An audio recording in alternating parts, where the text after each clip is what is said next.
Hello everyone, कैसे हैं आप लोग। आज की क्लास में हम लोग पढ़ने वाले हैं सीबीएसई क्लास 10 इंग्लिश का फर्स्ट फ्लाइट बुक से चैप्टर नंबर 2, जिसका नाम है Nelson Mandela long walk to freedom. ठीक है, और इसके राइटर हैं नेल्सन रोहिलाला मंडेला। ठीक है, नेल्सन मंडेला का ही फुल नाम हो गया नेल्सन रोहिलाला मंडेला। ठीक है, चलिए सबसे पहले बिफोर यू रीड, तो अपार्टाइड ये वर्ड हमें समझना होगा। अपार्टाइड का मतलब क्या होता है, क्योंकि इसका जिक्र स्टोरी में बहुत बार होगा। तो apartheid is a political system that separates people according to their race. ठीक है, एक ऐसा पॉलिटिकल सिस्टम है जिसमें लोगों को अलग अलग किया जाता है अकॉर्डिंग टू देयर रेस। ठीक है, मतलब अकॉर्डिंग टू देयर कलर या फिर जाति के आधार पर अलग अलग किया जाए। कैन यू से which of these 3 countries named below had such a political system until very recently. तो इस तीनों में से कौन सा कंट्री में ये सिस्टम था अपार्टाइड, बहुत हाल फिलहाल में तक ही। तो इसका आंसर होगा साउथ अफ्रीका। ठीक है, साउथ अफ्रीका में गोरों कालों में भेद किया जाता था और इस रेशियल डिस्क्रिमिनेशन को ही अपार्टाइड बोलते हैं। ठीक है, have you heard of Nelson Mandela, क्या आपने सुना है नेल्सन मंडेला के बारे में। Mandela and his African National Congress spent a life time fighting against apartheid. ठीक है, नेल्सन मंडेला और उनके जो पार्टी थी अफ्रीकन नेशनल कांग्रेस, उन्होंने अपना पूरा जीवन फाइट किया है इस अपार्टाइड के खिलाफ। ठीक है, अपार्टाइड मतलब racial discrimination. Mandela had to spend 30 years in prison, 30 साल उन्होंने जेल में व्यक्त किया। Finally democratic elections were held in South Africa in 1994। ठीक है, डेमोक्रेटिक इलेक्शन मतलब लोगों ने वोटिंग करके लीडर को चुनना स्टार्ट किया 1994 में, और जैसे ही डेमोक्रेसी आ गया साउथ अफ्रीका में तभी ये अपार्टाइड जो है वो हट गया। And Mandela became the first black president of the new nation. ठीक है, पहले काले प्रेसिडेंट थे साउथ अफ्रीका के। तो ये आपको डेट याद रखना है 1994। नेल्सन मंडेला का नाम तो आपको याद ही है, उनका पार्टी का नाम याद रखना है अफ्रीकन नेशनल कांग्रेस। 30 ईयर्स उन्होंने प्रिजन में स्पेंड किया, वो याद रखना है। और 1994 में डेमोक्रेटिक इलेक्शन हुआ, ये आपको याद रखना है। तो नीचे ये जो बॉक्स में एक BBC का न्यूज़ से एक छोटा सा पार्ट छपा हुआ है, उसको हम लोग पढ़ेंगे। तो उससे पहले ये पढ़ लेते हैं। In this extract from his autobiography long walk to freedom. तो आज का जो ये स्टोरी है एक छोटा सा पार्ट है उनके ऑटोबायोग्राफी का। ऑटोबायोग्राफी का नाम है लॉन्ग वॉक टू फ्रीडम, एक बुक है। ठीक है, उस बुक का एक छोटा सा पार्ट इस स्टोरी में डिस्कस किया गया है। और इस बुक के राइटर तो आपको पता ही है नेल्सन मंडेला ही होंगे। तो और ऑटोबायोग्राफी का मतलब आपको पता ही होगा। ऑटोबायोग्राफी का मतलब होता है ऑटो मतलब सेल्फ, बायो मतलब लाइफ, और ग्राफी मतलब राइट, मतलब अपने लाइफ के बारे में लिखना, और ऑटो मतलब सेल्फ, खुद से लिखना। ठीक है, उसको बोलते हैं ऑटोबायोग्राफी। तो चलिए देखते हैं इस बॉक्स में क्या छपा हुआ है उनके बारे में। BBC ने छपा हुआ है ये। तो हेडिंग है Mandela becomes South Africa's first black president. ठीक है, समझ में आ गया होगा। Nelson Mandela has become South Africa's first black president after more than 3 centuries of white rule. तो अब ये देखिए कितना लंबा समय है, 300 साल गोरे लोगों ने राज किया। अब उसके बाद पहले काले प्रेसिडेंट बने थे नेल्सन मंडेला साउथ अफ्रीका के, वो भी कब 1994 में। ठीक है, mister Mandela's African National Congress party won 252 of the 400 seats in the first democratic elections of south Africa's history. तो 400 सीट में से 252 सीट्स उनकी पार्टी ने जीता था इस इलेक्शन में। ठीक है, और द इनॉग्रेशन सेरेमनी, और उस दिन जो वो शपथ लेने वाले थे 10 मई 1994 को, वो क्या करने वाले थे, इनॉग्रेशन सेरेमनी था उस दिन, मतलब वो उस दिन ओथ टेकिंग था उनका। Took place in the union buildings amphi theatre. ठीक है, यूनियन बिल्डिंग्स में ये इनॉग्रेशन सेरेमनी हेल्ड किया गया था। यूनियन बिल्डिंग्स क्या होता है, जैसे इंडिया में पार्लियामेंट हो गया, जितने भी सरकारी जो अफसर लोग हैं वहीं पे बैठते हैं, MP लोग वहाँ पे बैठते हैं, वैसे ही वहाँ पे भी साउथ अफ्रीका में क्या है, यूनियन बिल्डिंग्स है। तो वहाँ पे जो एम्पी थिएटर था, एम्पी थिएटर क्या होता है, नीचे यहाँ पे मीनिंग दिया गया था, एक सर्कुलर बिल्डिंग होता है, आप पिक्चर में देख लीजिए, इसको बोलते हैं एम्पी थिएटर। ठीक है, इन प्रेटोरिया टुडे, प्रेटोरिया पता है आपको साउथ अफ्रीका का कैपिटल है। तो वहाँ पे इनॉग्रेशन सेरेमनी हेल्ड किया गया था। तो आपको ये प्लेस याद रखना है। ठीक है, कहाँ पे इनॉग्रेशन सेरेमनी हुआ था, union buildings amphi theatre in Pretoria. कब हुआ था, 10 मई 1994। चलिए, attended by politicians and dignitaries from more than 140 countries around the world. तो उस इनॉग्रेशन सेरेमनी में कई सारे पॉलिटिशियंस आए थे और डिग्निटरीज, जाने माने लोग आए थे, फ्रॉम मोर देन 140 कंट्रीज। ठीक है, पूरे वर्ल्ड के 140 कंट्रीज़ में से सब पॉलिटिशियंस और डिग्निटरीज आए थे। Never never again will this beautiful land experience the oppression of one by another, said Nelson Mandela in his address. तो मंडेला जी बोलते हैं कि इस ब्यूटीफुल लैंड पे अब ऐसा कभी नहीं होगा कि एक जन ऑपरेशन का मतलब होता है आपका किसी के ऊपर अत्याचार करना। अब कोई किसी के ऊपर अत्याचार नहीं करेगा इस ब्यूटीफुल लैंड पे। ब्यूटीफुल लैंड यहाँ पे कौन सा है? साउथ अफ्रीकाज लैंड, ठीक है। उसके बाद कुछ डॉट है। फिर jubilant scenes on the streets of Pretoria followed the ceremony with blacks whites and colours celebrating together. Jubilant मतलब हैप्पीली, मतलब खुशी वाला सीन जो देखने को मिला हमें प्रिटोरिया के स्ट्रीट्स पर। उसके बाद फॉलोड द सेरेमनी, और उस खुशी मना कौन रहे थे? ब्लैक्स लोग, वाइट लोग और कलर्ड, सभी कलर के लोग उस खुशी को मना रहे थे। More than 1 lakh South African man, women and children of all races sang and danced with joy. तो 1 लाख से ज़्यादा साउथ अफ्रीकन पुरुष, महिलाएं और बच्चे, सभी रंगों के, सभी धर्मों के, वो सब, सभी जाति के, वो सब एक साथ गाना गा रहे थे और एक साथ डांस कर रहे थे खुशी के साथ, ठीक है। तो ये चीज़ जो था अखबार में छपा हुआ था, ठीक है। चलिए अब आगे देखते हैं। इधर में एज द कॉलम दिया गया है, तो हम लोग स्टोरी पढ़ते पढ़ते इस सबका मीनिंग देख लेंगे। तो स्टोरी अब यहाँ से स्टार्ट होता है। 10th में हमें पता है, हमें तो ईयर भी पता है, 10th में 1994। तो 10th में dawned bright and clear. Dawned मतलब बिगैन, ठीक है। 10 मई का जो दिन था वो काफ़ी ब्राइट और क्लियर शुरू हुआ। For the past few days I had been pleasantly besieged by dignitaries and world leaders who were coming to pay their respects before the inauguration। तो पिछले कुछ दिनों से मैं काफ़ी खुशी मन से बिसीज मतलब to be surrounded closely by, तो काफ़ी सारे लोग मेरे आसपास आते थे। बाई किससे सराउंडेड थे वो? डिग्नेटरीज, वर्ल्ड के जाने माने लोग और वर्ल्ड लीडर्स लोग आते थे उनसे मिलने के लिए, ताकि वो लोग क्या दे पाए? रेस्पेक्ट दे पाए, to pay their respect before the inauguration. क्योंकि ये छोटा मोटा बात नहीं था, काफ़ी बड़ा बात था कि साउथ अफ्रीका में पहली बार 300 साल में एक ब्लैक प्रेसिडेंट होने वाले थे, ठीक है। तो इस बात के लिए सबको उनको आते थे कॉन्ग्रेचुलेशन बोलने के लिए, ठीक है। The inauguration would be the largest gathering ever of international leaders on south African soil. और ये जो इनॉग्रेशन सेरेमनी था, ठीक है, ओथ टेकिंग सेरेमनी था, ये लार्जेस्ट गैदरिंग था ऑफ इंटरनेशनल लीडर। ऐसा कभी नहीं हुआ था कि विश्व के इतने बड़े बड़े लोग और इतने बड़े लार्ज अमाउंट में सब लोग आए थे, लार्ज नंबर्स में वो लोग आए थे। ऐसा पहली बार हो रहा था साउथ अफ्रीकन सॉइल पे, ठीक है। The ceremony took place in the lovely sandstone amphi theatre, ठीक है। एम्पी थिएटर का मतलब बता ही चुके हैं, पिक्चर में भी देख लिए। तो यहाँ पे लिखा भी हुआ है, अ बिल्डिंग विदाउट अ रूफ, छत नहीं होता है उस बिल्डिंग पे, with many rose of seats rising in steps, और सीट्स जो है वो ऊपर की तरफ उठती जाती है, ठीक है, जैसे कि फिल्मों में होता है, हॉल में होता है, ठीक है, वैसा ही सीट्स होता है यहाँ पे। तो ये सेरेमनी जो था वो सैंडस्टोन का बना हुआ एम्पी थिएटर में हुआ था, found by the union buildings, ठीक है, यूनियन बिल्डिंग्स बनाया था इन प्रिटोरिया, ठीक है। तो ये लोकेशन तो हमने पहले याद करके रख लिया है। For decades this had been the seat of white supremacy.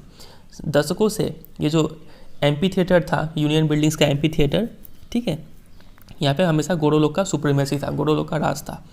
And now it was the site of a rainbow gathering of different colours and Nations for the installation of south Africa's first democratic non racial government. लेकिन अब क्या था? अब ये एक site of rainbow gathering था। Site of rainbow gathering का मतलब क्या होता है? आप वहाँ पे भी लिखा हुआ, मतलब a beautiful coming together of various peoples like the colours of a rainbow, ठीक है। मतलब डिफरेंट कलर्स के लोग यहाँ पे आए हुए थे आज। इससे पहले सिर्फ गोरे लोग आते थे यहाँ पे, लेकिन आज यहाँ पे डिफरेंट कलर्स के लोग आए थे, जस्ट लाइक अ रेनबो, ठीक है। क्यों आए थे? ताकि इंस्टॉल कर पाए, इंस्टॉल मतलब यहाँ पे स्थापित कर पाए साउथ अफ्रीका फर्स्ट डेमोक्रेटिक, मतलब वोट द्वारा चुना हुआ एक नेता, नॉन रेशियल गवर्नमेंट, ठीक है, जो रंग में भेदभाव ना करता हो, वैसा गवर्नमेंट आज पहला बार यहाँ पे इंस्टॉल होने जा रहा था, ठीक है। On that lovely autumn day, autumn का मतलब आपको पता होगा, समर और विंटर के बीच में जो डेज होता है उसको बोलते हैं ऑटम डेज, ठीक है। तो चूंकि साउथ अफ्रीका साउदर्न हेमिस्फीयर में आता है, तो वहाँ पे मई का महीना में ऑटम होता है, ठीक है। तो वही यहाँ पे बोला गया है कि on that autumn day I was accompanied by my daughter Zenani. तो वहाँ पे उनकी बेटी भी थी Zenani. On the podium, on the stage, ठीक है, पोडियम मतलब जहाँ पे पैर रखते हैं, मतलब on the stage, mister de Klerk was first sworn in as second deputy president. Deputy मतलब वाइस प्रेसिडेंट, ठीक है। तो इंडिया में भी वाइस प्रेसिडेंट होता है, लेकिन वहाँ पे 2 वाइस प्रेसिडेंट थे। तो पहले जो सेकंड जो वाइस प्रेसिडेंट थे वो थे मिस्टर डी क्लर्क, उन्होंने पहले शपथ लिया। Then Thabo Mbeki was sworn in as first deputy president. तो फर्स्ट वाइस प्रेसिडेंट जो थे वो थे थाबो म्बेकी, और पहले जो डेप्यूटी प्रेसिडेंट थे, सेकंड जो डेप्यूटी प्रेसिडेंट थे वो थे मिस्टर डी क्लर्क, ठीक है। तो ये दोनों नाम आपको याद रखना है। When it was my turn, अब आया नेल्सन मंडेला का टर्न, ठीक है, अब वो जाएंगे शपथ लेने। तो उन्होंने प्लेज किया, शपथ लिया, टू ओबे, वो पालन करेंगे, एंड अपहोल्ड, रक्षा करेंगे, द कॉन्स्टिट्यूशन, कॉन्स्टिट्यूशन का, संविधान का रक्षा करेंगे, ठीक है, and to devote myself to the wellbeing of the republic, और अपने आप को समर्पित कर देंगे ताकि ये रिपब्लिक, उस पूरे कंट्री का वो देखभाल कर पाए, एंड इट्स पीपल, उनके लोगों का भी वो देखभाल कर पाए। To the assembled guests and the watching world I said, जितने भी मेहमान आए हुए थे और जितने भी वर्ल्ड के लोग जब उन्हें देख रहे थे टीवी पे, उन्होंने क्या बोला, तो ये रहा उनका स्पीच, ठीक है। चलिए अब उनका स्पीच पढ़ते हैं। Today all of us do by our presence here confer glory and hope to newborn liberty. तो वो बोलते हैं आज ऑल ऑफ अस डू, हम सभी लोग यहाँ पे उपस्थित होके कन्फर, कन्फर का मतलब होता है गिव, ये देते हैं, क्या देते हैं, glory and hope to our newborn liberty. आज हम लोग ग्लोरी एंड होप, ग्लोरी का मतलब होता है सम्मान, ठीक है, सम्मान देते हैं और एक उम्मीद देते हैं, ये जो नया नया जो जन्म लिया है आज़ादी, लिबर्टी, उस आज़ादी को आज हम लोग सब यहाँ पे उपस्थित होके ये होप देते हैं और सम्मान देते हैं, ठीक है। Out of the experience of an extraordinary human disaster that lasted too long, तो हमने जो एक्सपीरियंस किया था, एक्स्ट्रा ऑर्डिनरी मतलब ऑर्डिनरी नहीं, एक्स्ट्रा ऑर्डिनरी, काफ़ी बहुत ही बड़ा हमने जो ह्यूमन डिजास्टर एक्सपीरियंस किया था, तो उस एक्सपीरियंस से, ठीक है, वो एक्सपीरियंस जो काफ़ी लंबा लास्ट किया था, मतलब 300 साल वो जो हमें डिस्क्रिमिनेशन झेलना पड़ा, उस 300 साल का ये एक्सपीरियंस से must be born a society, उस एक्सपीरियंस का वजह से अब एक सोसाइटी जन्म लिया है, of which all humanity will be proud, ऐसा सोसाइटी जन्म लिया है जिस सोसाइटी पे पूरे मानवता जो समाज है उनको गर्व होगा, ठीक है। We who were outlaws not so long ago, हम लोग मतलब साउथ अफ्रीकन लोग, वो लोग क्या थे, outlaws not so long ago, outlaws मतलब इलीगल, या इसका मीनिंग भी दिया गया है, वी हु वर आउटलॉज का मतलब because of its policy of apartheid, मतलब colour discrimination, many countries had earlier broken off diplomatic relations with South Africa, ठीक है। तो साउथ अफ्रीका में इतना जो कलर डिस्क्रिमिनेशन होता था, इस वजह से काफ़ी सारे इंटरनेशनल कंट्रीज जो थी उन्होंने अपना रिलेशन, ट्रेड का रिलेशन हो गया, कोई भी रिलेशन हो गया, वो सब तोड़ चुकी थी। तो यहाँ पे नेल्सन मंडेला बोल रहे हैं कि हम लोग जो कुछ दिन पहले ही तक हमें कोई पूछता नहीं था, हम लोग आउटलॉज थे, ठीक है, इलीगल माने जाते थे, have today been given the rare privilege to be host to the nations of the world on our own soil. हमें आज ये मौका मिला है, काफ़ी रेयर मौका मिला है कि आज हम लोग होस्ट मतलब मेज़बानी कर रहे हैं वर्ल्ड के उन सब नेशंस का ऑन आवर सॉइल, अपनी मिट्टी पे, ठीक है। आज सभी वर्ल्ड के नेशंस हमारे धरती पे आए हुए हैं, हमारे कंट्री में आए हुए हैं, ये एक काफ़ी प्रिविलेज है हमारे लिए, ठीक है। We thank all of our distinguished international guests for having come to take possession with the people of our country of what is after all a common victory for justice, for peace and for human dignity। तो हम सब मिलके thank करते हैं, जितने भी international guest जो आए हुए हैं उन सबको हम थैंक यू बोलते हैं, ताकि वो लोग आए हैं हमारे लोगों के साथ इस खुशी में पार्टनरशिप करने के लिए, ठीक है। आप खुशी बांटने के लिए जो इंटरनेशनल लीडर्स लोग आए हुए हैं, हम लोग सब उनका थैंक यू बोलते हैं, उनका स्वागत करते हैं, ताकि वो लोग भी आए और ये खुशी का साझा करें, मतलब take position with the people of our country, मतलब हमारे देश के लोगों के साथ साथ वो लोग भी इस खुशी का हिस्सा बने। तो ये जो विक्ट्री मिला है, उस विक्ट्री का खुशी आप लोग भी शेयर करने आए, उसके लिए थैंक यू, ठीक है। We have at last achieved our political emancipation, emancipation का मतलब होता है फ्रीडम। तो हमने अंत में अपना फ्रीडम हासिल कर लिया। We pledge ourselves to liberate all our people from the continuing bondage of poverty, deprivation, suffering, gender and other discrimination। तो आज हम ये शपथ लेते हैं, अपने आप से ये शपथ लेते हैं कि, प्रण लेते हैं कि आज हम लोग सब उन लोगों को आज़ाद करवा देंगे जो लोग इस पॉवर्टी के जो बंधन में बंध चुके हैं, गरीबी के बंधन से उभारेंगे, डिप्रीवेशन, अगर उनको कोई चीज़ नहीं मिल रहा है तो उन्हें वो चीज़ पहुँचाएंगे, सफरिंग एंड करेंगे, जेंडर और कोई भी तरह का जो भेदभाव होता है उन सब भेदभाव से आज हम लोग उन्हें क्या करेंगे, लिबरेट करेंगे। तो ये करने का आज हम सब लोग प्रण लेते हैं, ठीक है, ऐसा उन्होंने कहा। Never never and never again shall it be that this beautiful land will again experience the oppression of one by another. तो वही लाइन फिर से है कि इस सुंदर धरती पे कभी भी किसी का अत्याचार नहीं किया जाएगा, ठीक है, किसी पे अत्याचार नहीं किया जाएगा। The sun shall never set on so glorious a human achievement. तो the sun shall never set, ये सूरज कभी नहीं ढलेगा यहाँ पे इतना अच्छा ह्यूमन अचीवमेंट पे, मतलब यहाँ पे अंधकार कभी नहीं आएगा, सन हमेशा शाइन करता रहेगा और ये लिबर्टी जो है हमारा हमेशा बरकरार रहेगा। लेट फ्रीडम रेन, रेन का मतलब होता है rule, let freedom rule God bless Africa, ठीक है, ऐसा वो अपना स्पीच देते हैं। अब आगे कंटिन्यू करते हैं। A few moments later we all lifted our eyes in awe as a spectacular array of South African jets, helicopters and troop carriers roared in perfect formation over the Union buildings। तो कुछ ही क्षणों बाद हम सभी ने अपने आँख को आसमान की तरफ देखा अपनी आँखों से और देखा इन ऑ का मतलब इन अमेजमेंट, ठीक है, तो इन एडमिरेशन, तो सबको एडमायर करते हुए आसमान की ओर देख रहे हुए हैं और देखते हैं क्या उन्हें देखने को मिला। वो लोग देखे कि स्पेक्टेकुलर अरे, ठीक है, काफ़ी अच्छा अरेंजमेंट था।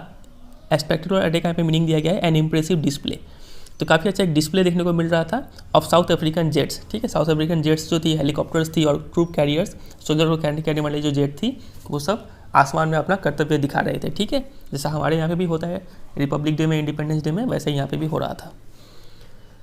तो रोड मतलब दहाड़ रहे थे सब आसमान में इन परफेक्ट फॉर्मेशन, एकदम परफेक्ट शेप में उड़ रहे थे ओवर द यूनियन बिल्डिंग्स, ठीक है, यूनियन बिल्डिंग्स के ऊपर। It was not only a display of pin point precision, ये सिर्फ उनका पिन पॉइंट प्रिसीजन का मतलब एक्यूरेसी, ये सिर्फ उनका एक्यूरेसी का डिस्प्ले नहीं था कि वो इतना अच्छा से शेप फॉर्म कर रहे थे and military force, but a demonstration of the military's loyalty to democracy. ये जो वे लोग स्पेक्टेकुलर एरे जो दिखा रहे थे, ठीक है, ये लोग जो कर्तव्य कर रहे थे आसमान में, ये डिस्प्ले कर रहा था कि मिलिट्री जो है वो क्या है, लॉयल है, ईमानदार है to the democracy, to a new government, ठीक है, जो नया सरकार जो अभी चुना गया है उस सरकार के प्रति मिलिट्री का लॉयल्टी दिखाता है ये चीज़, ठीक है,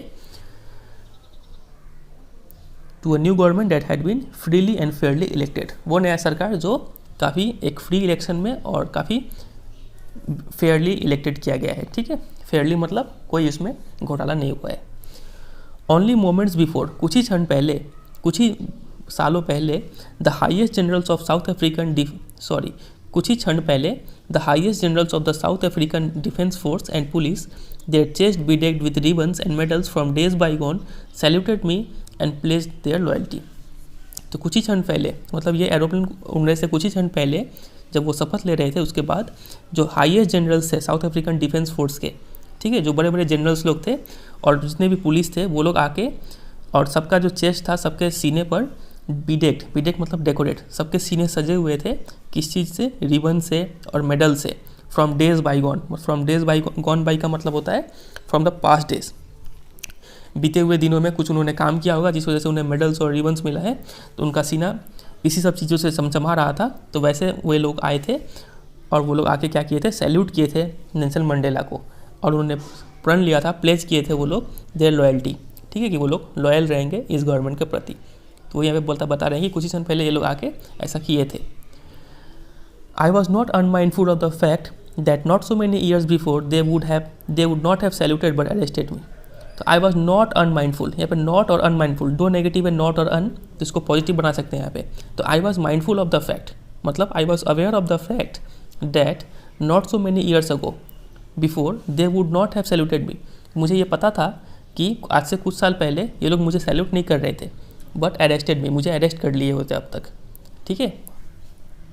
finally a chevron of Impala jets, chevron मतलब a pattern in the shape of a V, ठीक है, left a smoke trail of the red black green blue and gold in the new South African flag, ठीक है। तो इम्फाला jets जो थी वो V shape में ऐसे ऐसे करके उड़ रही थी, ठीक है, और उड़ते उड़ते कोई ब्लू कलर का धुआं छोड़ रहा है, कोई रेड कलर का धुआं छोड़ रहा है, कोई ग्रीन कलर का धुआं छोड़ रहा है, ठीक है, ऐसे करके साउथ अफ्रीकन फ्लैग यहाँ पे बना रहे थे वो लोग, ठीक है। The day was symbolised for me, अब इसका भी मीनिंग है, the day was symbolised for me का मतलब होता है रिमेंबर्स द डे, ठीक है। The author remembers the day by the playing of our 2 national anthems. तो ऑथर याद करते हैं कि उस दिन 2 नेशनल एंथम प्ले किया गया था, इनॉग्रेशन का दिन मतलब 10 मई को 2 नेशनल एंथम प्ले किया गया था। And the vision of whites singing Nkosi Sikelel i Africa and the blacks singing die stem the old anthem of the republic. तो गोरे लोगों ने ये नेशनल एंथम गाया, ब्लैक्स लोगों ने ये नेशनल एंथम गाया उस दिन, ठीक है। Although that day neither group knew the lyrics of the anthem they once despised. तो दोनों में से ना गोरों को कालों का मीनिंग पता था और ना काले लोगों को गोरे वालों का नेशनल एंथम का मीनिंग पता था, किसी को किसी का मीनिंग पता नहीं था, क्योंकि दोनों एक दूसरे का जो ये जो थे लिरिक्स जो थे गाने के जो बोल थे उसे डिस्पाइज करते थे। डिस्पाइज मतलब हेट, ठीक है, हेट करते थे, उसलिए पता नहीं था। लेकिन वो बोलते हैं कि they would soon know the words by heart. लेकिन कुछ ही दिनों बाद दोनों को एक दूसरे का जो नेशनल एंथम है सबका वर्ड का मीनिंग याद हो जाएगा। ठीक है।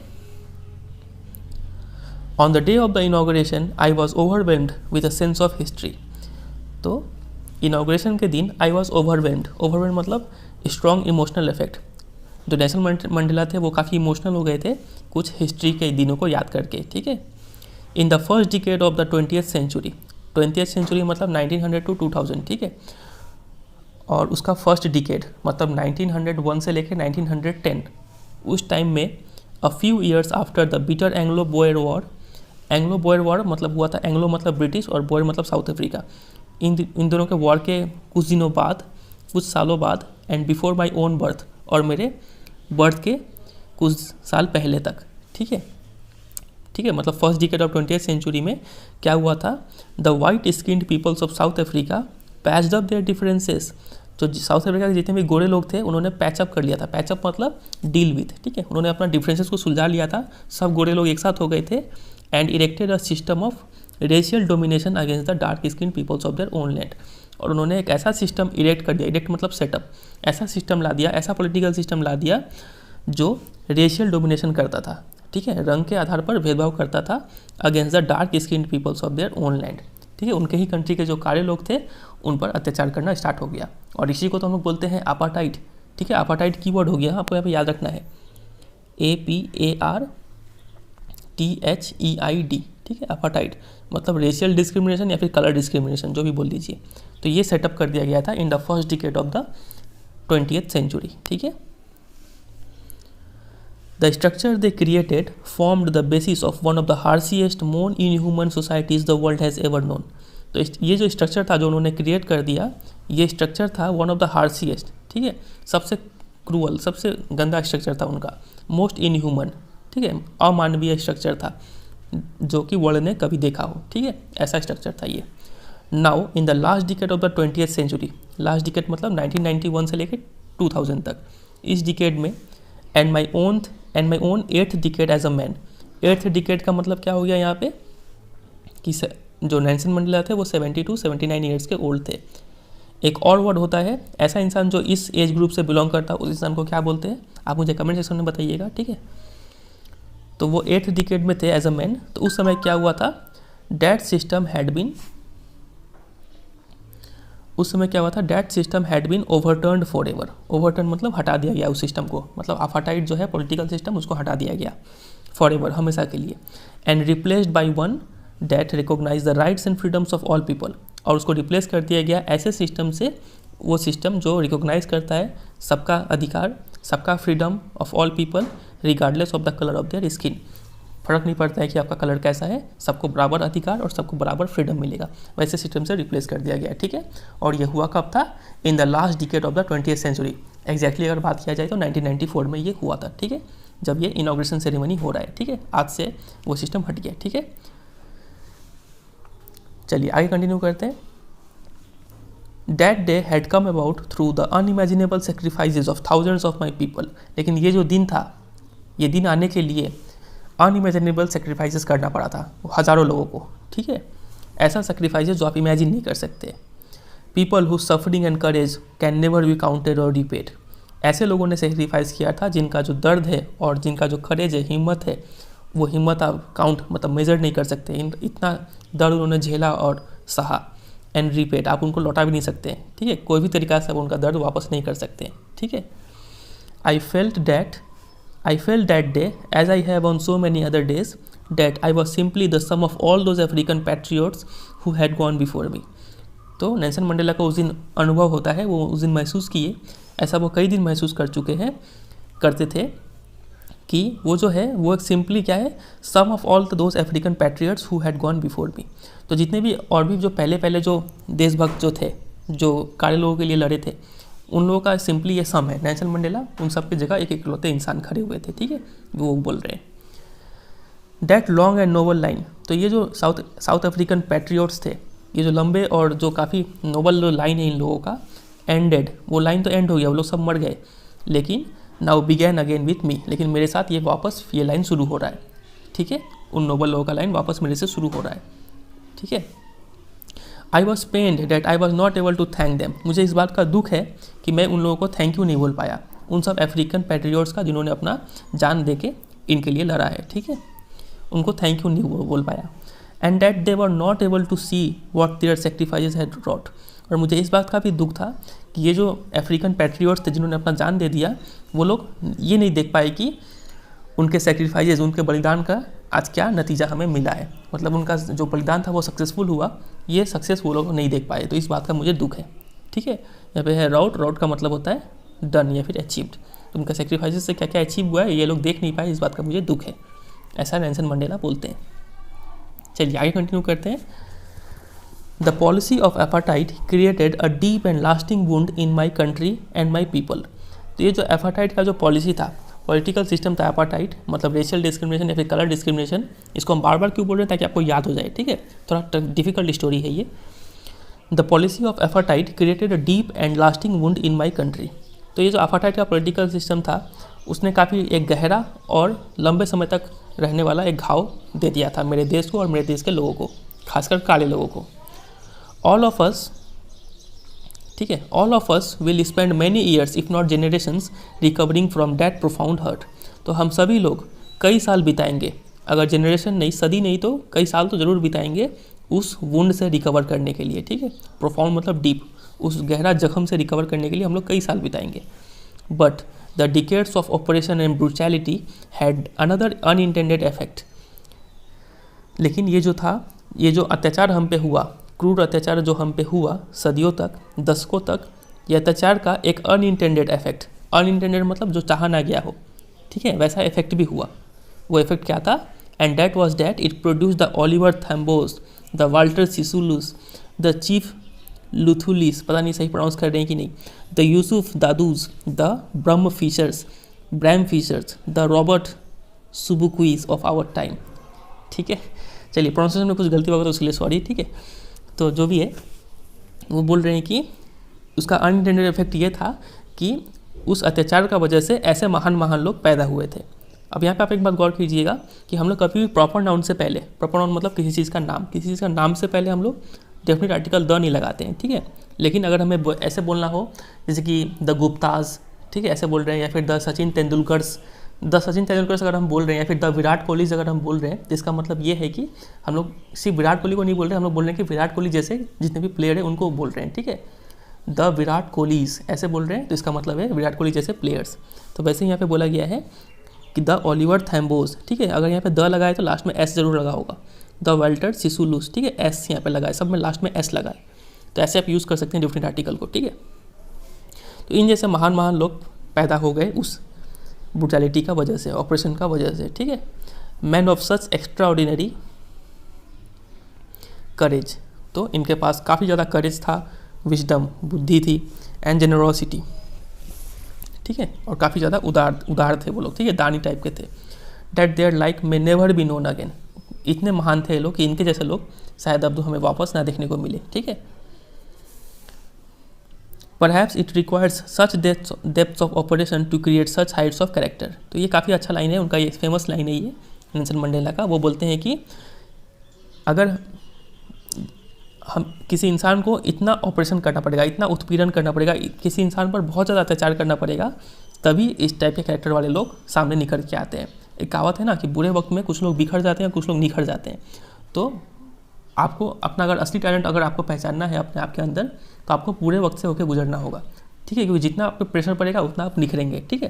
तो वही यहाँ पे बोला गया है कि इतना ऑपरेशन, इतना गहराई से अगर किसी पर अत्याचार किया जाए तो ही इस टाइप के कैरेक्टर वाले लोग पैदा होते हैं, ठीक है।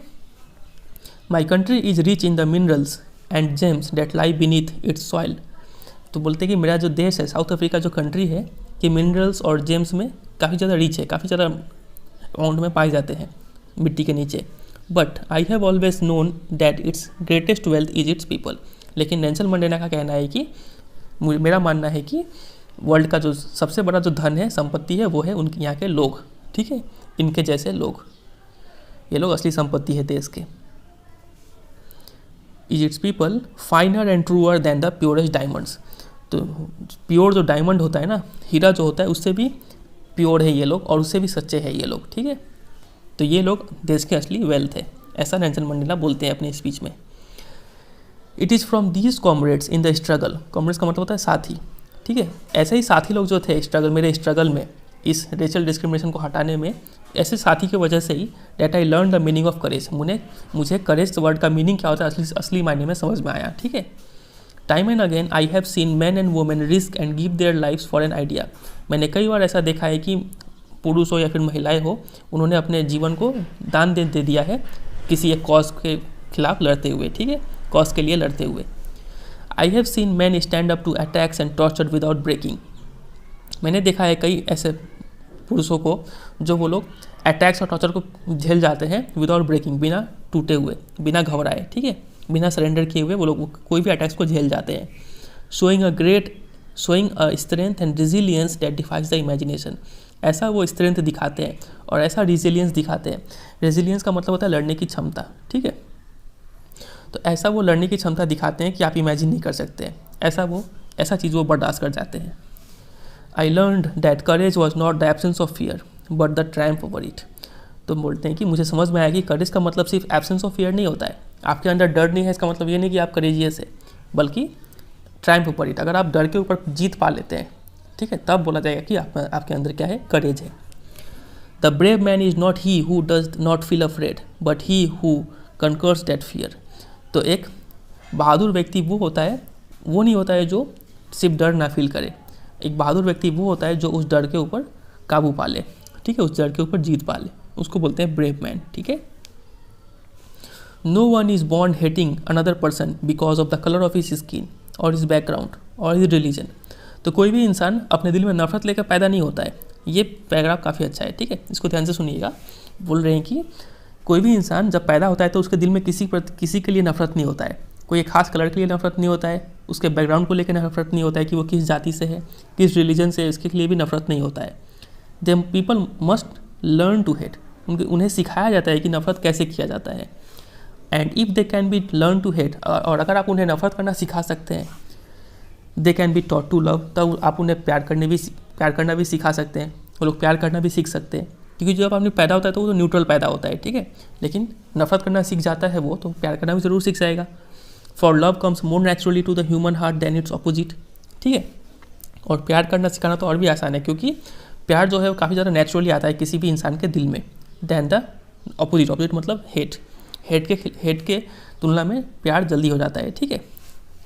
इवन इन द ग्रीमियस्ट टाइम्स, ग्रीमियस्ट मतलब सैडेस्ट, सबसे दुख भरा समय में भी, जब हम प्रिजन में थे, आपको पता है वो कितने साल थे जेल में, 30 ईयर्स हमने देखा था स्टार्टिंग में, ठीक है, वो जो 30 साल थे प्रिजन में, when my comrades and I were push to our limits, जब मेरे साथी और मुझे पुश टू आवर लिमिट्स मतलब इतना मारा जाता था, इतना टॉर्चर किया जाता था कि पुश टू आवर लिमिट्स, अब बर्दाश्त के बाहर जा रहा था वो, ठीक है, इस हद तक हम लोगों ने पेन झेला।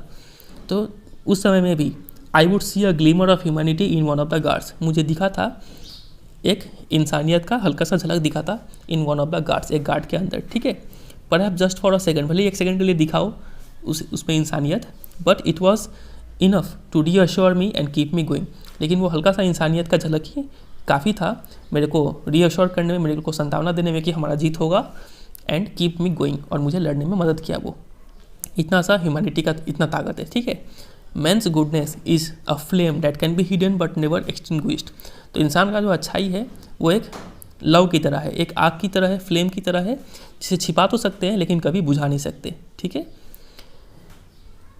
In life every man has twin obligations, तो किसी भी इंसान के जीवन में हमेशा दो ऑब्लिगेशन मतलब दो ड्यूटी होता है, ठीक है, दो काम होता है किसी भी इंसान के लाइफ में, वो दो काम क्या होता है, ऑब्लिगेशन टू हिज फैमिली, एक काम टू हिज पेरेंट्स और to his wife and children, एक ऑब्लिगेशन एक ड्यूटी तो होता है फैमिली की तरफ, पेरेंट्स की तरफ, पत्नी की तरफ, बच्चों की तरफ, एंड दूसरी ऑब्लिगेशन ये होता है ही has an obligation to his people, उसके समुदाय के लोगों के प्रति भी एक ड्यूटी होता है, उसके कम्युनिटी के प्रति भी एक ड्यूटी होता है, उसकी कंट्री के प्रति भी एक ड्यूटी होता है, ठीक है।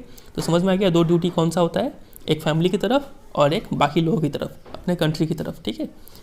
In a civil and humane society, तो किसी भी नॉर्मल एक सभ्य और इंसानियत वाले सोसाइटी में each man is able to fulfil these obligations according to his own inclinations and abilities.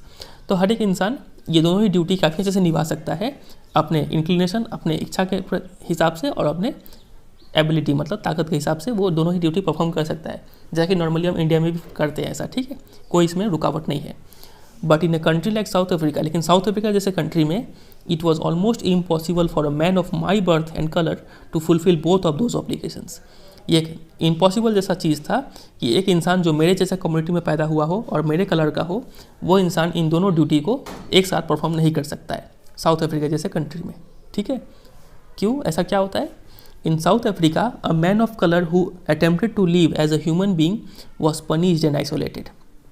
तो साउथ अफ्रीका में एक मैन ऑफ कलर मतलब ब्लैक मैन, एक काला इंसान अगर अटेम्प्ट करे कि एक ह्यूमन बींग की तरह वो रहे, तो उस इंसान को क्या किया जाएगा? पनिश किया जाएगा, और आइसोलेट मतलब अलग कर दिया जाएगा समाज से, ठीक है।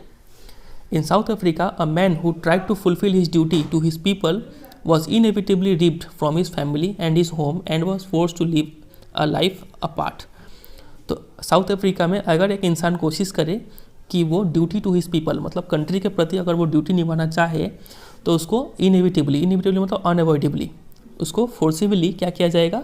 रिप्ड फ्रॉम हिज फैमिली से अलग कर दिया जाएगा, एंड हिज होम घर से अलग कर दिया जाएगा, और उसको मजबूर किया जाएगा एक ज़िंदगी जिए, एक अलग ज़िंदगी जिए, a twilight existence of secrecy and rebellion, ठीक है। ट्विलाइट मतलब सन ढलने का बाद और रात होने से पहले जो अंधेरा का समय होता है, उस समय को बोलते हैं ट्विलाइट, ठीक है। एक अंधकार भरा जीवन जीने को मजबूर कर देते हैं, ऑफ सीक्रेसी सीक्रेट लाइफ, और एक रिविलियन का लाइफ, राजद्रोही का लाइफ जीने में मजबूर कर देते हैं। I did not in the beginning choose to place my people above my family, but in attempting to serve my people, I found that I was prevented from fulfilling my obligations as a son, a brother, a father and a husband। तो शुरुआत में तो मैंने ऐसा नहीं किया कि मैं पहले देश को देखूँ फिर अपने फैमिली को देखूँ, ठीक है। शुरुआत में पहले मेरा जिम्मेदारी फैमिली के प्रति मैंने निभाया, लेकिन but in attempting to serve my people, जैसे ही मैं अपनी कंट्री के लोगों को मतलब काले लोगों को हेल्प करना चाहा, मैं पाया कि I found that I was prevented from fulfilling my obligations as a son. तो अगर मैं कंट्री के लोगों को हेल्प करने जाता हूँ तो मेरा फैमिली, मेरा बेटा, मेरा भाई, ठीक है, मेरे पिताजी, मेरे हस्बैंड और वाइफ जो भी है, उनके प्रति जो ड्यूटी है वो नहीं निभा पाते हैं। मतलब दोनों में से एक चूज़ करना होगा, क्या तो फैमिली चूज़ करो, नहीं तो आप कंट्री को चूज़ करो, ठीक है। ऐसा सिचुएशन था वहाँ पे। चलिए आगे कंटिन्यू करते हैं। उम्मीद करते हैं आप थक गए होंगे ना। चलिए फिर भी थोड़ा ही सा बचा है, ख़त्म कर डालते हैं। I was not born with hunger to be free. तो ये जो फ्री आज़ाद होने का जो भूख है मेरे अंदर, जब हम पैदा हुए थे तब नहीं था मेरे अंदर, ठीक है। आई वॉज बॉर्न फ्री, जब मैं पैदा हुआ था तो मुझे लग रहा था कि मैं फ्री हूँ, फ्री इन एवरी वे, हर तरीके से फ्री हूँ, दैट आई कुड नो, जैसे मुझे पता था। जिस हिसाब से सोच सकते हैं उस हिसाब से हम फ्री थे। Free to run in the fields near my mother's hut, ठीक है, अपने माँ की कुटिया के बगल में जो मैदान थे उसमें हम दौड़ सकते थे, ये फ्रीडम था। Free to swim in clear stream, ठीक है, साफ नदी में तैरने का फ्रीडम था। That ran through my village, जो हमारे गांव से होकर गुजरता था। Free to roast mealies under the stars, ठीक है, तो मिलीज को रोस्ट करने का भी फ्रीडम था। मिलीज क्या होता है? मकई होता है, आप पिक्चर में देख पा रहे हैं, उसको पकाने का फ्रीडम था। And ride the broad back of slow moving bulls, ठीक है, बैलों को चराने का फ्रीडम था। As long as I obeyed my father and abided by the customs of my tribe, I was not troubled by the laws of man or god. तो जब तक कि हम फादर को ओबे करते थे और जितने भी कस्टम्स थे, रीति रिवाज थे मेरे ट्राइब के, वो जब तक हम फॉलो करते थे, तब तक ना ही मुझे लॉज ऑफ मैन, कानूनी कोई प्रॉब्लम था, और ना ही कोई भगवान से कोई प्रॉब्लम था, ठीक है। It was only when I began to learn that my boyhood freedom was an illusion, when I discovered as a young man that my freedom had already been taken from me। तो मुझे it was only when I began to learn, तो मुझे ये तब realise हुआ कि मेरा freedom चला गया है। ये जो मेरा फ्रीडम है ये सिर्फ एक इल्यूजन है, एक छलावा है। मेरा जो फ्रीडम है मुझे तब पता चला जब उन्होंने डिस्कवर किया कि जब वो बड़े हो गए, उन्होंने पता चला कि मेरा आज़ादी तो पहले ही छीन चुके हैं ये लोग, ठीक है। जब वो बड़े हो गए तब ये रियलाइज़ हुआ कि मेरा आज़ादी तो पहले ही छीन चुका है। That I began to hunger for it। और जब उन्हें ये रियलाइज़ हुआ कि मेरा आज़ादी छीन चुका है, जब वो बड़े हो गए तब उन्हें रियलाइज़ हुआ कि मेरा आज़ादी छीन चुका है और वो began to hunger for it, और तब उनके अंदर भूख आ गया इस फ्रीडम के लिए। तो यहाँ पे जो बोल रहे थे ना कि I was not born with hunger to be free, जब पैदा हुए थे तब तो फ्रीडम के लिए हंगर नहीं था, लेकिन जब वो बड़े हो गए तब उन्हें रियलाइज़ हुआ कि मुझे भी अब हंगर चाहिए, फ्रीडम चाहिए। ठीक है। At last as a student I wanted freedom only for my at first as a student I wanted freedom only for myself, the transitory freedom of being able to stay out at night. तो शुरू में तो जब हम student थे तो मुझे आज़ादी चाहिए था सिर्फ मेरे लिए। ठीक है। वो ट्रांजिटरी आज़ादी चाहिए था, ट्रांजिटरी मतलब टेम्पररी फ्रीडम चाहिए था of being able to stay out at night. मुझे फ्रीडम चाहिए था कि हम रात को बाहर घूम पाए, रीड व्हाट आई प्लीज, जो मुझे पसंद है वो पढ़ पाए, उसका फ्रीडम चाहिए था। And go where I choose, और जहाँ मुझे पसंद हो हम वहाँ जा पाए, मुझे उसका फ्रीडम चाहिए था। Later as a young man in Johannesburg, और जब मैं एक जवान व्यक्ति हो गया तो जोहान्सबर्ग में I yearned for the basic and honourable freedoms of achieving my potential. तो जब मैं एक बड़ा व्यक्ति हो गया, मतलब यंग मैन हो गया जोहान्सबर्ग में, तब मैं चाहा कि मुझे एक बेसिक सा और एक इज्जत वाला फ्रीडम मिले। वो फ्रीडम क्या था? ऑफ अचीविंग माई पोटेंशियल, मैं अपने पूरे पोटेंशियल को यूज़ करके जो भी काम करना चाहूँ वो काम कर पाऊँ। ऑफ अर्निंग माई कीप, ठीक है, अपना रोजी रोटी कमा पाऊँ। Of marrying and having a family, शादी कर पाऊँ और एक फैमिली चला पाऊँ। The freedom not to be obstructed in a lawful life, ऐसा फ्रीडम चाहिए था जो अगर लॉफुल लाइफ अगर जिए तो उसे कोई ऑब्स्ट्रक्ट ना करे। ठीक है, मतलब लॉ एंड ऑर्डर एग्जिस्ट करे। ठीक है, कोई भी जब मन चाहे अरेस्ट ना कर ले, ऐसा फ्रीडम चाहिए था। But then I slowly saw that not only was I not free but my brothers and sisters were not free. तो तब नेल्सन मंडेला को ये रियलाइज़ होता है कि ऐसा नहीं है कि सिर्फ मैं ही फ्री नहीं हूँ, बल्कि मेरे जितने भी भाई और बहनें हैं वो सब भी फ्री नहीं हैं। I saw that it was not just my freedom that was curtailed, but the freedom of everyone who looked like I did. उन्होंने देखा कि ऐसा नहीं है कि सिर्फ उनका ही फ्रीडम कर्टेल मतलब रिड्यूस, ऐसा नहीं कि उनका ही फ्रीडम सिर्फ रिड्यूस किया गया हो, बल्कि फ्रीडम उन सभी लोगों का रिड्यूस किया गया है जो मेरी तरह दिखते थे, मतलब जो काले लोग थे। That is when I joined the African National Congress, और तभी मैंने क्या किया? African National Congress party join किया। And that is when the hunger for my own freedom became the greater hunger for the freedom of my people. और जैसे ही मैंने ये पार्टी ज्वाइन किया तब मेरा अपना जो फ्रीडम था, फ्रीडम का जो भूख था, वो भूख चेंज हो गया मेरे सभी लोगों का फ्रीडम का भूख में। ठीक है, मतलब मुझे फ्रीडम चाहिए था सभी लोगों के लिए, सिर्फ मेरा फ्रीडम नहीं चाहिए था। It was this desire for the freedom of my people to live their lives with dignity and self respect that animated my life. और यही जो मेरे अंदर डिज़ायर था कि मैं अपने लोगों के लिए फ्रीडम पाऊँ, उन लोगों को एक डिग्निटी भरा लाइफ और सेल्फ रिस्पेक्ट भरा लाइफ के फ्रीडम के लिए मैं लड़ूँ, इस डिज़ायर की वजह से मेरा लाइफ एनिमेट हो गया। एनिमेट मतलब फुल ऑफ एनर्जी हो गया। That transform the frightening young man into a bold one. और ये डिज़ायर, जो पहले मैं एक फ्राइटनिंग यंग मैन था, डरा हुआ एक इंसान था, मुझे एक बोल्ड, एक हिम्मत वाला इंसान बना दिया मुझे, यही desire. That drove a law abiding attorney to become a criminal. पहले ये लॉयर थे नेल्सन मंडेला, ठीक है, तो लॉयर से एक अटॉर्नी से जो लॉ का पालन करते थे, उनसे उन्होंने ट्रांसफ़र हो गया एक क्रिमिनल के रूप में, वो अब एक बन गए थे व्यक्ति। ठीक है, तो इस डिज़ायर की वजह से वो एक लॉयर से क्रिमिनल बन गए। That turned a family loving husband into a man without a home. एक फैमिली को प्यार करने वाले वो इन हस्बैंड थे, तो उनसे वो शिफ्ट होकर वो क्या बन चुके थे? एक ऐसे इंसान बन चुके थे जिनका अपना कोई घर नहीं था। That force a life loving man to live like a monk. एक जीवन को प्यार करने वाला व्यक्ति से वो किस में शिफ्ट हो गए थे? एक मॉन्क मतलब सन्यासी का व्यक्ति, साधु का व्यक्ति, अब वो जीने लग गए थे।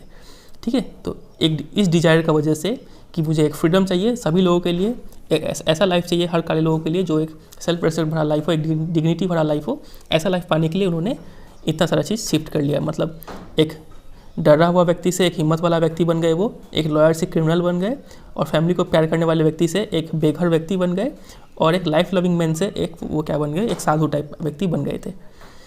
I am no more virtuous or self sacrificing in the next man. लेकिन मैं किसी भी दूसरे व्यक्ति से ऐसा नहीं है कि मैं ज़्यादा वर्चुअस हूँ, ज़्यादा अच्छा हूँ, या फिर ज़्यादा बलिदान देने वाला हूँ, ऐसा नहीं है। लेकिन but I found that I could not even enjoy the poor and limited freedoms I was allowed when I knew my people were not free. लेकिन मेरे अंदर ये बात था कि मुझे जो पुअर और लिमिटेड फ्रीडम जो मुझे मिला था एक लॉयर होने के नाते, जो मुझे दिया गया था, मैं वो इन्जॉय नहीं कर पा रहा था। जब मुझे ये बात पता चला कि मेरे पीपल, मेरे जैसे लोग, जो काले लोग हैं, मेरे जो लोग हैं, वो लोग अपना फ्रीडम इन्जॉय नहीं कर पा रहे, तो मैं अपना फ्रीडम कैसे इन्जॉय करूँ? ठीक है, वो बोलते हैं freedom is indivisible, freedom divide नहीं कर सकते हैं, ठीक है। ऐसा नहीं है कि आपको इतना फ्रीडम मिलेगा, किसी को कम फ्रीडम मिलेगा, किसी को ज़्यादा फ्रीडम मिलेगा। फ्रीडम इनडिविजिबल है। The chains on any one of my people were the chains on all of them. अगर मेरे किसी लोग पे, किसी एक लोग पे भी अगर चेन पड़ता है, ठीक है, तो इसका मतलब है कि मेरे सारे लोगों पर चेन पड़ा है। और the chains on all of my people, और अगर सारे लोगों पे चेन पड़ा है मतलब चेन ऑन मी, वो चेन मेरे ऊपर भी पड़ा है, ठीक है, मैं भी एक गुलाम बन चुका हूँ। इसका मतलब ये है। I knew that the oppressor must be liberated just as surely as the oppressed. तो वो बोलते हैं कि मुझे ये भी पता है कि एक ऑपरेसर जो अत्याचारी है, अत्याचारी को भी आज़ादी दिलाना होगा, ना कि सिर्फ जिस पर अत्याचार हो रहा है उसको। क्योंकि a man who takes away another man's freedom is a prisoner of hatred. क्योंकि वो इंसान जो दूसरे पे अत्याचार कर रहा है, जो दूसरों का फ्रीडम छीन रहा है, वो इंसान भी एक कैदी है, लेकिन वो कैदी है किसका? नफरत का कैदी है, वो प्रिजनर है ऑफ हेट्रेड का, ठीक है। He is locked behind the bars of prejudice and narrow mindedness.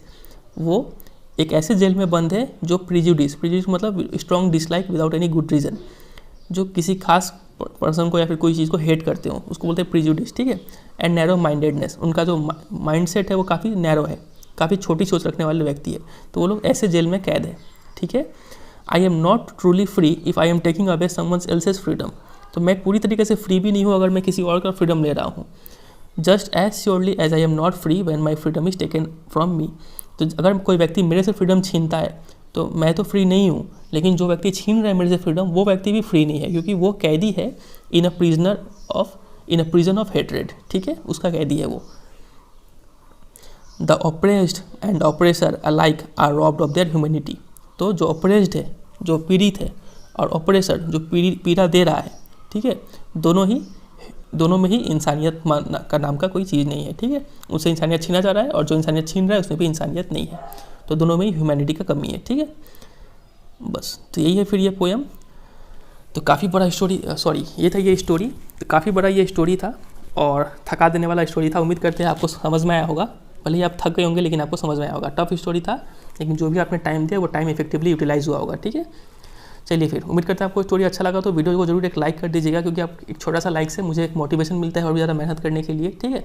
और वीडियो में कमेंट करके भी जरूर बताएं कि आपको स्टोरी कैसा लगा, और कोई भी डाउट हो तो आप कमेंट सेक्शन में बेझिझक पूछ सकते हैं। और वीडियो को जरूर शेयर कीजिए अपने दोस्तों के साथ, क्योंकि आप शेयर करेंगे तो थोड़ा वीडियो को ज़रा व्यूज़ मिलेगा और चैनल को ग्रो होने में थोड़ा हेल्प मिलेगा, ठीक है। और चैनल पर नहीं हो तो चैनल को जरूर सब्सक्राइब कर लीजिए, और बाकी कंटेंट भी देखिए, क्लास 10 का जो भी चैप्टर बना हुआ है, जो भी सब्जेक्ट का, वो देखिए, आपको जरूर अच्छा लगेगा, ठीक है। चलिए फिर मिलते हैं बहुत जल्द अगले चैप्टर के साथ, तब तक के लिए goodbye and take care.